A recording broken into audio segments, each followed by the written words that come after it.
Kozak Production.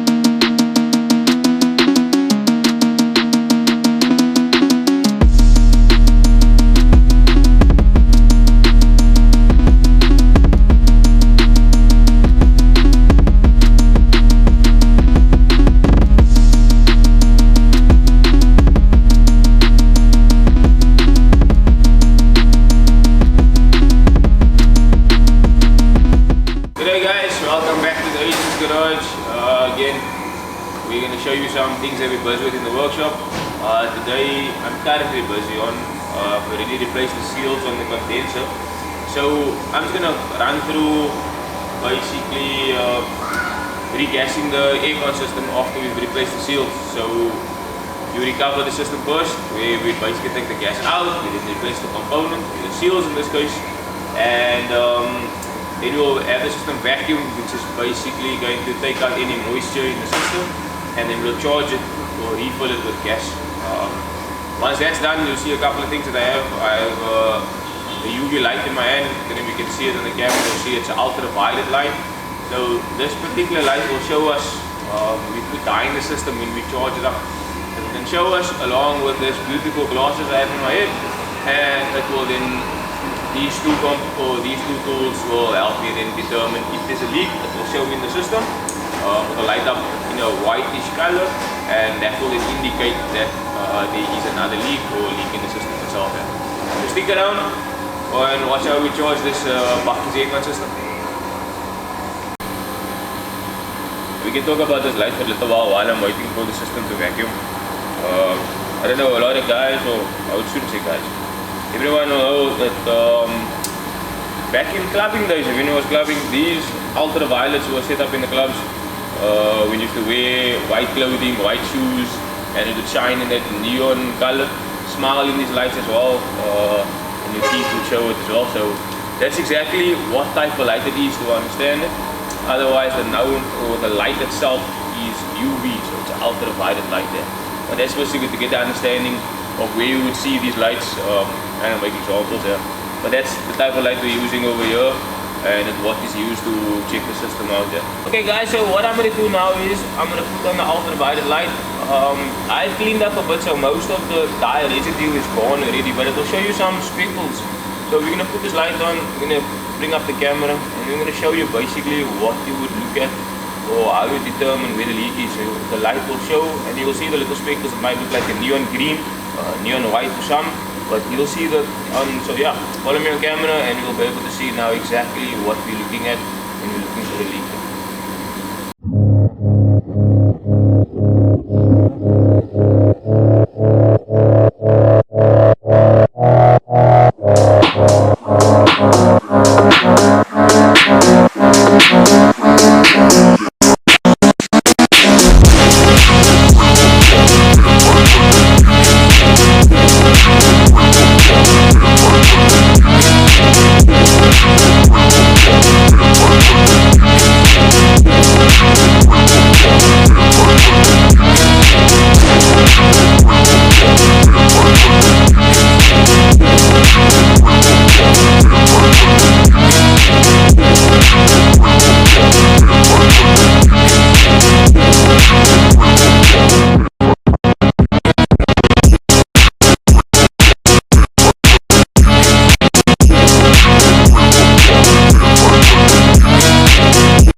Okay guys, so basically we've done now with gassing up the system or regassing the system, and you'll see in this video we're going to snip away, and then I'll show you another point of where I checked, which is the filling valves.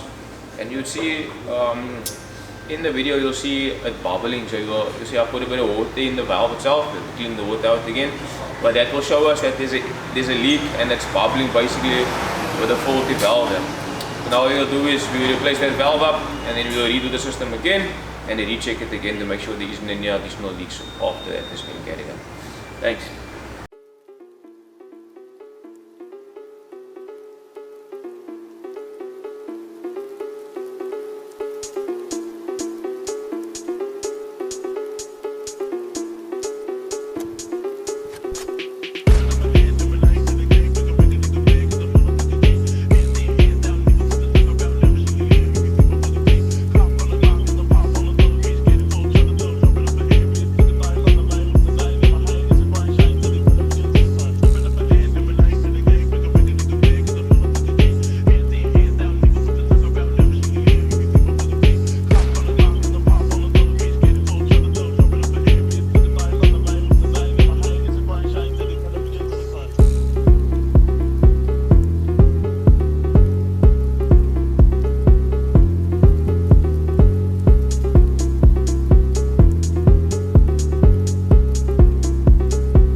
Inside there, somewhere. Check this out. Where's Touch?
On with our Touareg over here, so this is what we call a ultrasonic cleaner.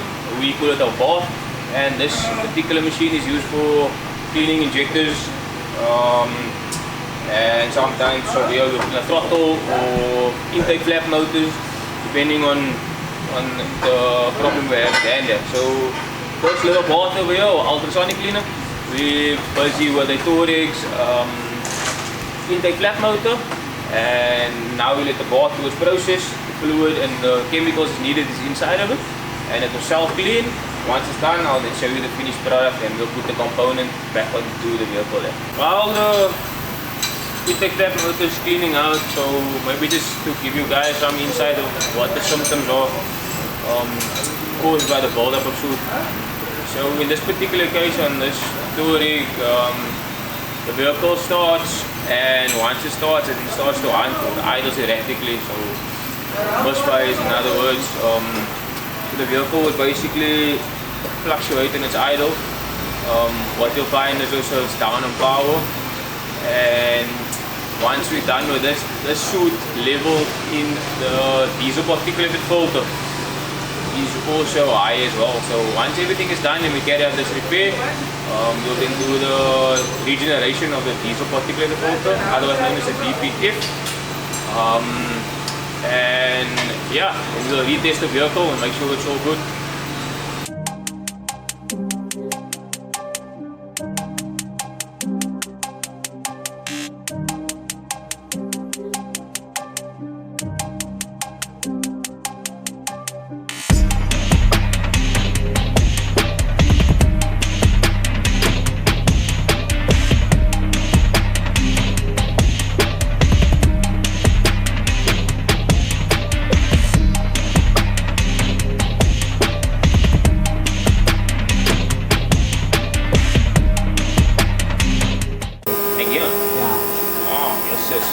Okay guys, so let's come out of the bath, and basically this is our end product.